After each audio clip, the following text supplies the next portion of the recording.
Hi, and welcome back to PepCAC University. In today's video, I just wanted to talk a little bit about Gigabit Ethernet and auto-negotiation. It's something that I've seen become an issue in a lot of environments, and people seem surprised when I have to explain this to them, but I wanted to go ahead and just make a video going over it. Um, the deal is this. Basically, if you're using gigabit speeds or higher, the recommendation in the 802.3 Ethernet specification is that you allow the connection to auto-negotiate the speed and duplex. Now, several years ago, back when auto-negotiation was fairly new, a fairly new technology, if you called your network product vendor and said, should I allow this to auto-negotiate or should I set a fixed speed and duplex, they were going to tell you, set a fixed speed and duplex, and that was the recommendation for a while. But that's changed. Auto negotiation has come a long way, and frankly, at this point, pretty much any of your devices, you should be using auto negotiation. You set the speed and duplex. You shouldn't be going in and manually setting a speed such as 100 meg or a gig.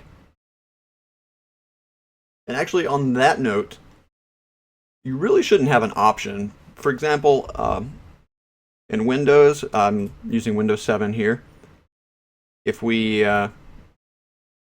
open up the Network and Sharing Center here and go to the properties of one of my network interfaces,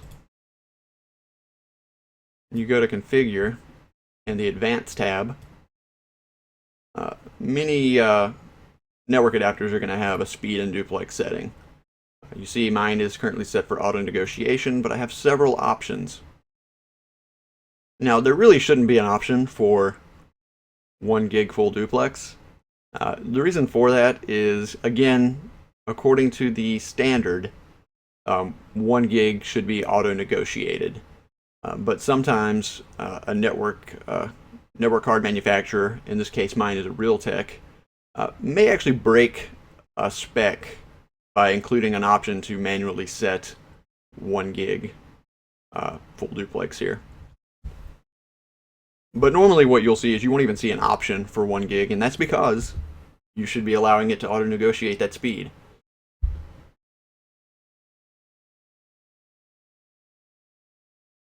And if you're running Windows, a lot of times you can go to your network card manufacturer's website and find a diagnostic utility. I have one installed from Realtek here, and that'll show you information such as actually I was playing with it, so let me refresh this. That'll show you things like your link status, shows you the speed. In this case it's 1 gig. It's set to 1 gigabit per second, and the duplex is full. I've used this utility with Realtek, I've used it with Intel NICs. You just need to check out your manufacturer's website, and they should have something available that'll show you that. Otherwise, it can be pretty difficult on a Windows machine to tell which duplex you've actually negotiated. And the reason seeing how the duplex is negotiated is important is because, let's say you have, we'll just go with a Windows workstation connected to, and by the way, everything I'm saying is true on any network. It doesn't necessarily matter what the endpoints are. It could be a Linux workstation. But for the sake of argument, let's say you have a Windows workstation connected to a managed switch. On the Windows workstation, you have your speed and duplex set to auto-negotiate. But on the switch port it's connected to, you have a fixed value for speed and duplex set. Well, according to the Ethernet standard, what's going to happen is the speed will get negotiated.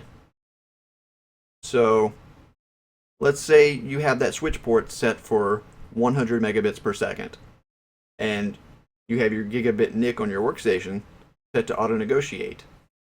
Well, they're going to match a speed at 100 megabits per second. They're gonna say, what's the best speed we can do, and since the switch port is set for 100 megs, the gigabit NIC is going to say, well, the best I can do is 100 megs. And that'll get negotiated fine.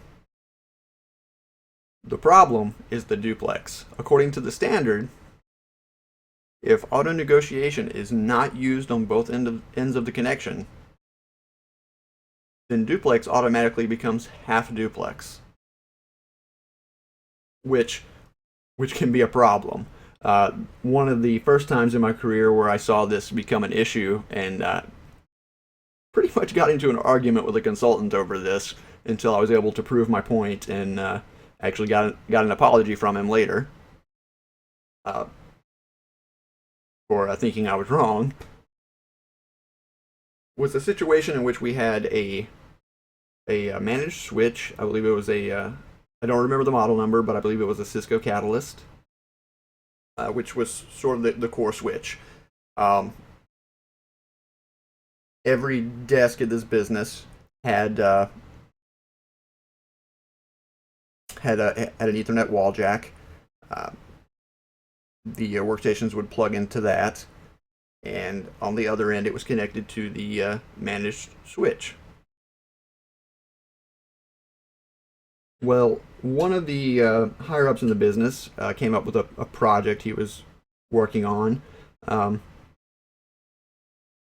I can't remember the details of it, and it's really not important. But anyway, for this, and to cut cost, he bought a small Linksys switch, an unmanaged switch. And what he did was he plugged in several workstations into the Linksys switch. And then he plugged it into the wall, which led to the Cisco switch. And one day he complained that, he wasn't getting the throughput that he thought he would get. Things were taking too long over the network from those workstations. And you would download the vendor's tool, go to the workstation, run it, and you would see a full duplex connection. But still, even doing simple ping tests, there was a lot of latency. Something was definitely wrong there. And what it is, and what the issue turned out to be, was, an unmanaged switch like a Linksys, unless I guess it has a button or something on it you press to say, okay, now it's a certain speed or duplex. And most of them don't have anything like that. They're typically going to be, the ports on that Linksys switch are going to be AutoNegotiate. You're going to be set to use AutoNegotiation by default, and there's no way to change it. So the reason we saw in the vendor's utility on the workstation that it had a full duplex connection was because the workstation was plugged directly into the Linksys switch. And between those 2 points, both ends were set to AutoNegotiate. So the speed was negotiated, and so was the duplex. Everything was correct between the workstation and the unmanaged switch. The problem was past that. The issue was that the unmanaged switch was then connected to the managed switch. The managed switch, the port had a static or fixed value set for the speed and duplex. And that became the issue that I'm talking about today.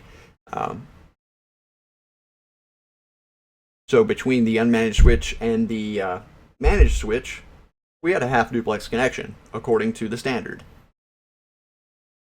Which was resolved, of course, by making sure that the workstation and the unmanaged switch were already auto-negotiating. So what we had to do was just set the switch port on the managed Cisco switch to auto-negotiate as well. And that gave us speed and full duplex all the way through. But I still have to explain this to people, and I see a lot of people who get confused by this and don't really understand. someone recently asked me, and I believe this is across all media types, not necessarily just Ethernet. I had someone recently call me and say that they had a fiber channel connection, that they weren't getting link on one end. It wasn't showing link at all. And again, it's gigabit or above. The first thing I did was I asked what's it connected to, and they had I forget, I think it was a Cisco device. I don't remember make or model what it was. And the first thing I asked was, do you have the can you show me the config for that port? And when he called into me, he said, I knew you were going to want that, so I already took a screenshot.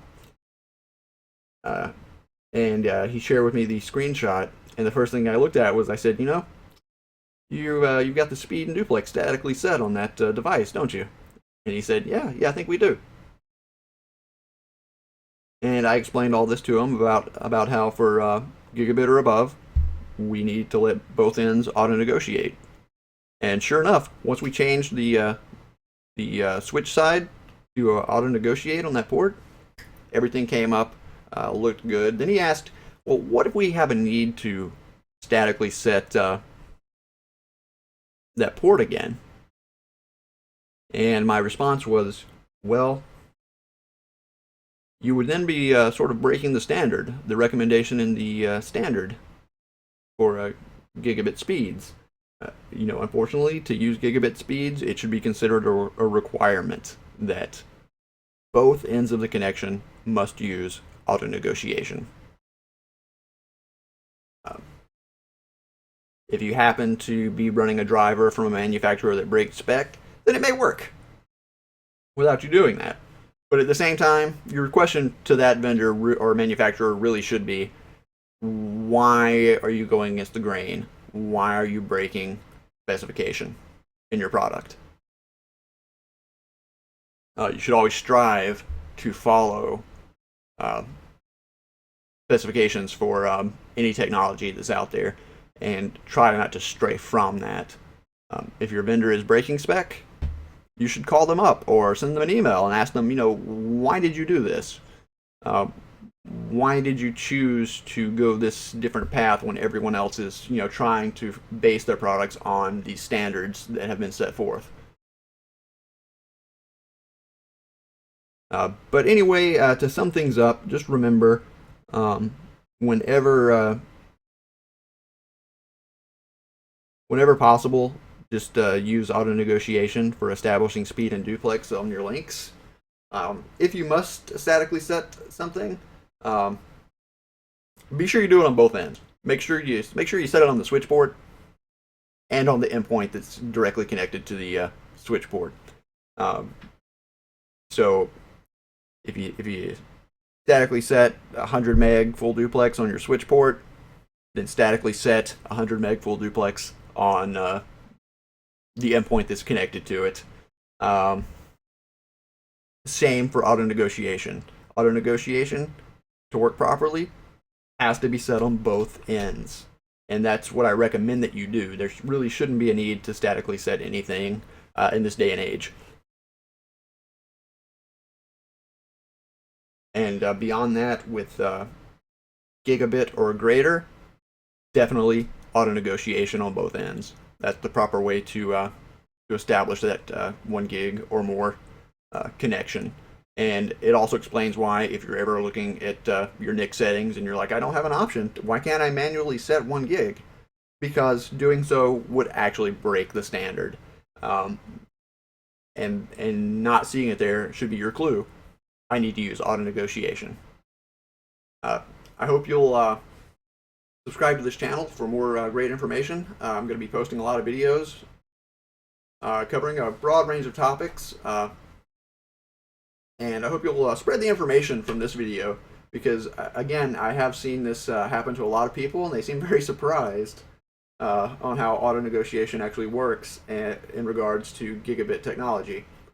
And thanks for listening and watching, and I hope to have another great video up soon, so stay tuned.